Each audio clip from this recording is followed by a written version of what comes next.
Kajin kaže da je riječ o zemljištu koje je 50. godina bilo nacionalizirano, a 90. denacionalizirano i vraćeno obitelji Marije Kapetanke.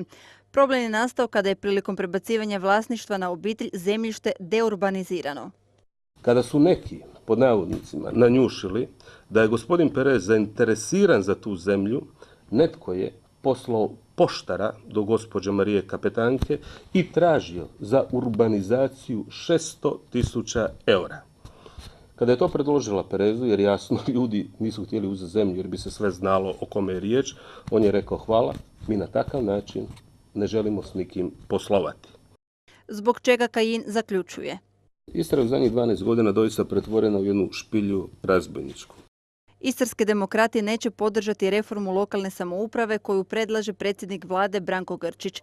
Podjelu na male i velike gradove smatraju gorim rješenjem od postojećeg.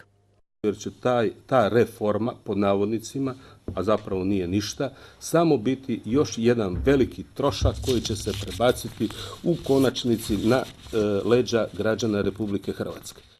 Kajin se osvrnuo i na nagradu za transparentnost koju je grad Pula dobio od Global Kontakta, nazvavši ju smiješnom i uvredom za zdrav razum. Pulu pak naziva najnetransparentnijim i najkorumpiranijim gradom u Hrvatskoj.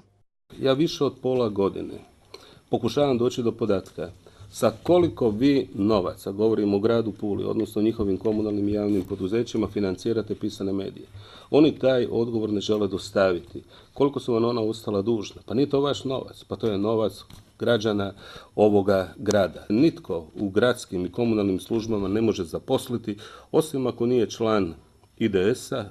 A da je grad Pula netransparentan potvrđuje i njegov stranački kolega Frano Milat, koji se pita kako je moguće da u gradu obole sva stabla kestenova unatoč višegodišnjem ulaganju u prevenciju bolesti stabala. Šta se svih ovih godina radilo, kako su ta sredstva utrošena, je li se na kvalitetan način, sa kvalitetnim sredstvima i sve ono što struka nalaže poduzeto da bi se zapravo ovako stanje preveniralo. Vrijednost potpisanog ugovora je nešto manje od te vrijednosti, ali se kreće od nekih 180, pa druge godine 190, pa čak je, mislim, zadnja, ako sam siguran, i 200.000 kuna. Tvrtka koja godinama dobiva novac iz gradskog proračuna za prevenciju bolesti stabala je Dezinsekcija d.o.o. iz Rijeke, kaže Milat.